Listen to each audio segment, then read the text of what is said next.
the last half of the 20th century through part of the first quarter of the 21st century, the post-racial colorblind era literally caused the color white to disappear out of the lexicon of American discourse after years of being prefaced with the word man.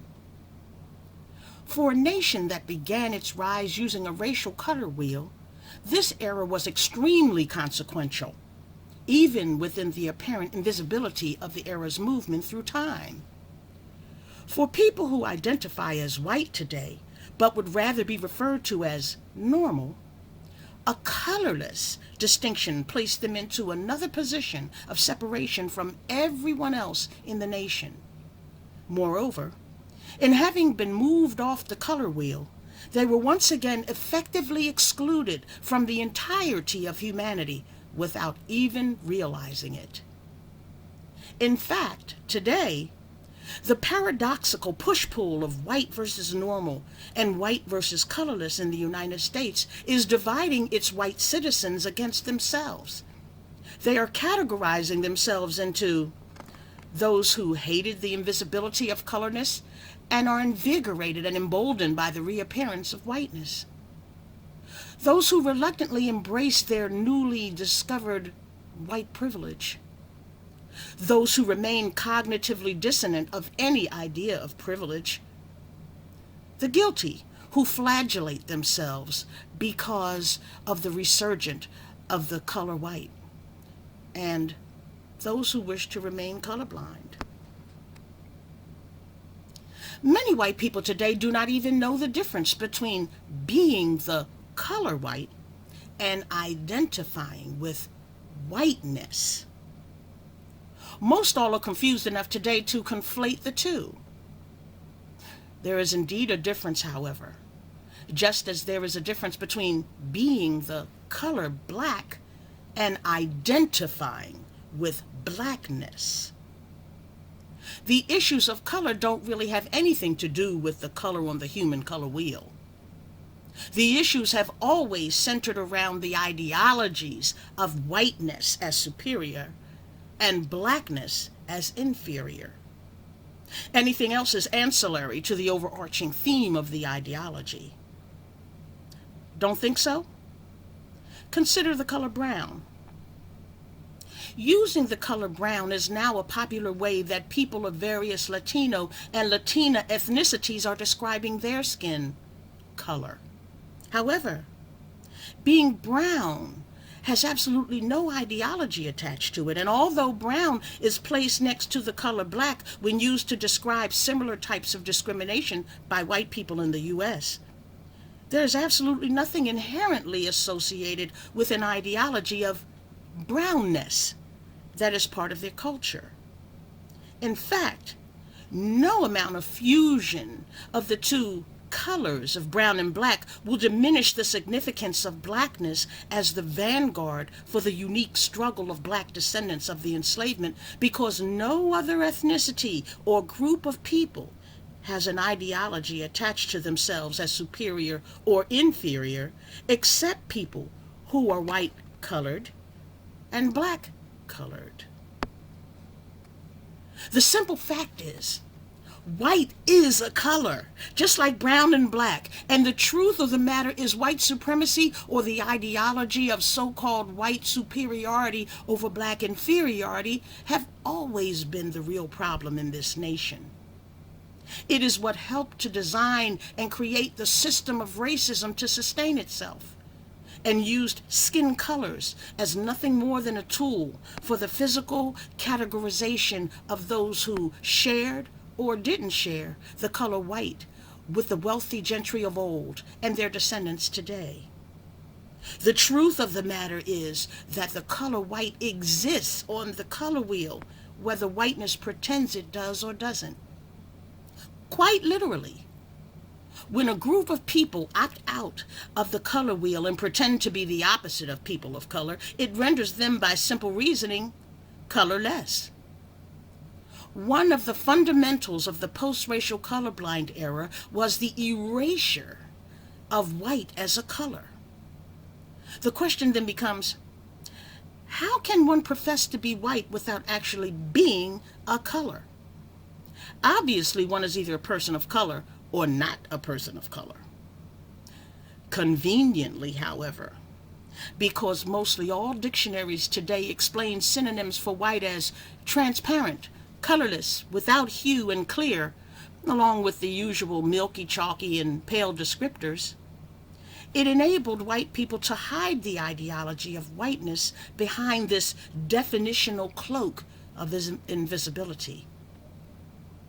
Humanity, however, exists on a spectrum of colors from the whitest albino to the darkest eggplant hues. Therefore, where does that leave colorless people who identify as white but who are not the color white? In terms of race as color, defining oneself consciously as white and unconsciously colorless allows for the option of being beneficiaries of white supremacy without the ownership and accountability for the damage and destruction caused by it for over 400 years. In the case of the self-described superior race, no matter how well thought out, plans of people do not contain every particular facet of consequence. Results are never foolproof, since humanity is not foolproof. Not all contingencies may be considered.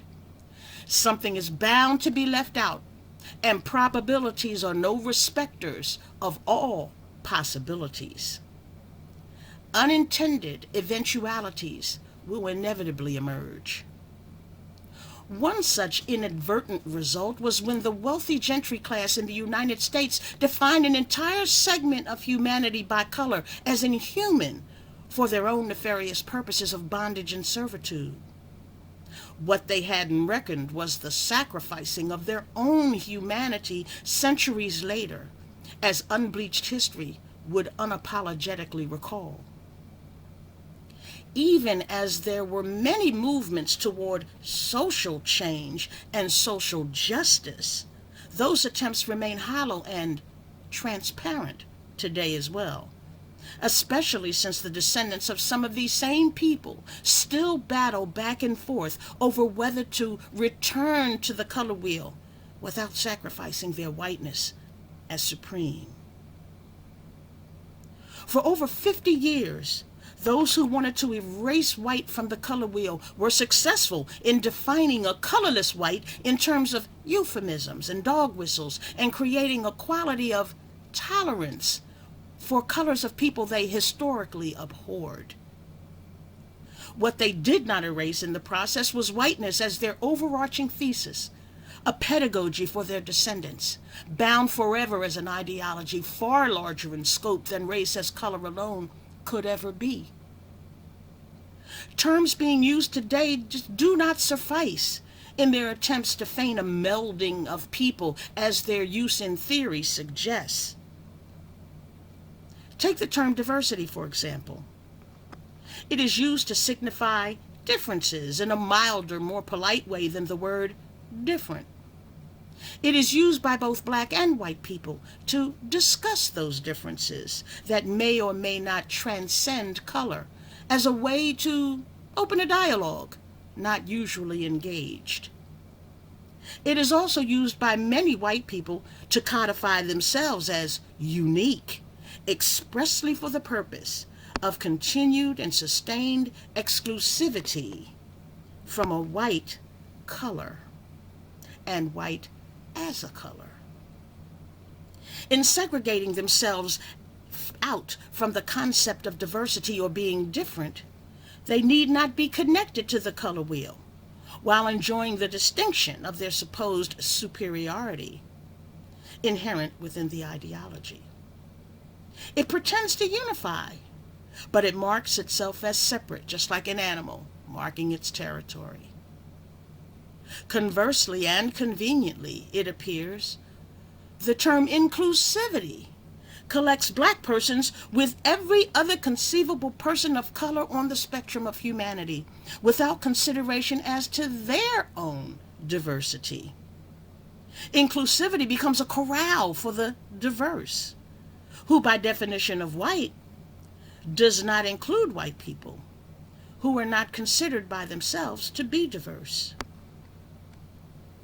Next, let's think about the acronym POC and now BIPOC. Why would there be a need for POC or BIPOC if all of the colors in the wheel were represented?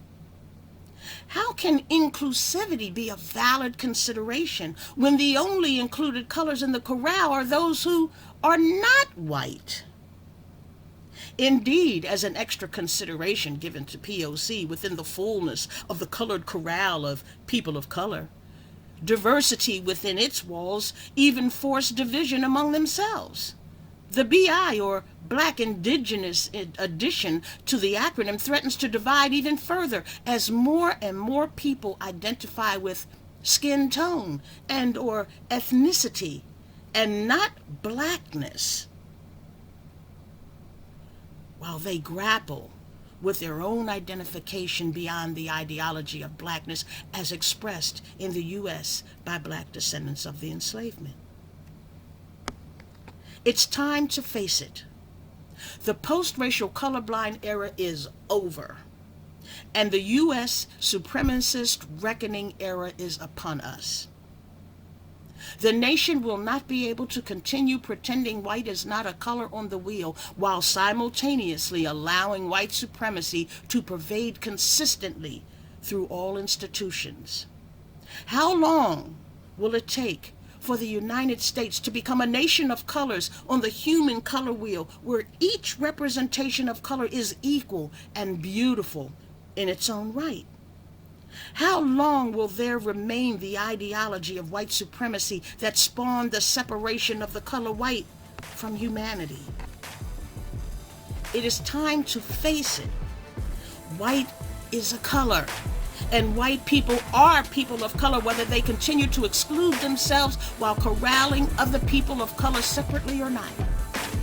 White is a color, and white people are people of color no matter how far they segregate from the rest of humanity. Nevertheless, as long as white people profess to be white-skinned while pretending white isn't a color, they will undoubtedly continue to delude themselves through the privilege of having it both ways. In short, they will continue to live outside of the color wheel as colorless and benefit from the destructive ideology of their white ancestors. This is Dr. Cynthia Elise Smith, and this is The Doctor Is In. Thank you.